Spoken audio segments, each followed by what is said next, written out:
মাননীয় ব্লক সভাপতির এগেইনস্টে আমরা একটা কমপ্লেন করেছিলাম 2022 সালে। পরিহারপুর মৌজায় তিনি নাকি খাস জমি গরিব মানুষের না দিয়ে উনি তার নিজের মেয়ের নামে নিয়েছেন, এটা তথ্য দিয়ে বলেছি আমরা। এবং উনি মিডিয়ার সামনে বলেছিলেন যে ওই জমি নাকি ভিডিওকে লিখিত দিয়ে দেওয়া হয়েছে, ফেরত দিয়ে দেওয়া হবে। ভালো করে দেখুন, ভিডিও আছে এখনো। TV9 এর মিডিয়ার সামনে বলেছিলেন যে আমরা বিডিও অফিসে গিয়ে ওই জমি ফেরতের কথা লিখেছি। আমি দায়িত্ব নিয়ে বলছি, উনি যদি দেখাতে পারেন ওই অভিযোগ যে উনি প্রত্যাহার করতে চেয়েছিলেন, ওই জমি গরিব মানুষের মধ্যে বিলি করতে চেয়েছিলেন, আমি দায়িত্ব নিয়ে বলছি কোনোদিনই উনি দেখাতে পারবেন না। দেখান যদি সেই সাহস থাকে।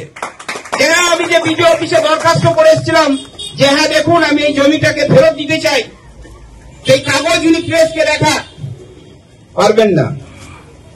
এই মিথ্যাচার দিয়ে কতদিন উনি চালাবেন? এই মিথ্যাচার দিয়ে সুব্রত বক্সির নাম ভাঙিয়া কতদিন উনি খাবেন? শুধুই একটাই কথা, আমার সুব্রত বক্সি আছে। সুব্রত বক্সির কাছেও আমরা তথ্য পাঠিয়েছি।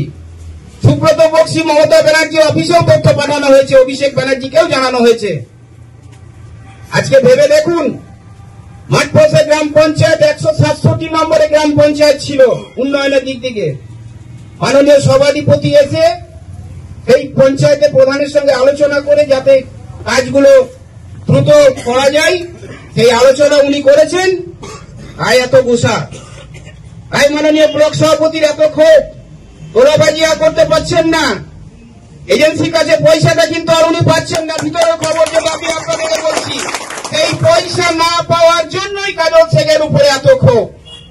সমস্ত দুর্নীতি সারা বীরভূম জেলা জুড়ে যে সমস্ত দুর্নীতি র্যাকেট গুলো চলছে, সেগুলো দেখুন আবার এই কয়েক মাস থেকে তারা আবার গা ছেড়ে উঠছে। কেন?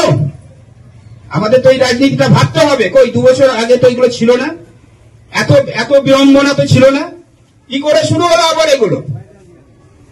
কি করে শুরু হলো আবার? সে নিজের জায়গা তৈরি করতে চাইছেন, নিজের জায়গাটা আবার নতুন করে ফিরে পেতে চাইছেন।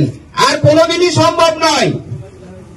আজকে কাজল শেখের বিরুদ্ধে যে বক্তব্য sainternews.com এ পোস্ট হয়েছিল, 267 জন কমেন্ট করেছে, একজনও সাবের আলীর পক্ষে নেই, সবাই বিপক্ষে কমেন্ট করেছে। আপনারা দরকারে তথ্য করে দেখুন, সোশ্যাল মিডিয়ায় পেয়ে যাবেন sainternews.com।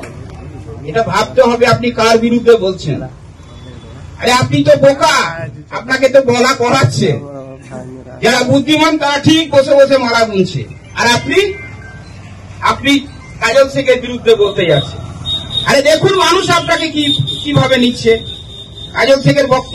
কাজল শেখের বিরুদ্ধে বক্তব্য রেখে আপনার নিজে আপনি sainternews.com খুলে দেখুন যে আপনার পক্ষে কতগুলো মানুষ পক্ষে রায় দিচ্ছে আর বিপক্ষে কতগুলো দিচ্ছে। তাই আমি একটাই কথা বলবো, এই মুহূর্তে কাজল শেখের বিকল্প বীরভূম জেলায় আর কোথাও নেই। মানুষ কিন্তু জেগে গেছে। যারা 14 সালে এসছে তৃণমূল করতে, লুটপাট করতে, আবার হয়তো অন্য দল এলে পরে সে দলেও চলে যাবে, তাদের কিন্তু আর কোনো উপায় নেই।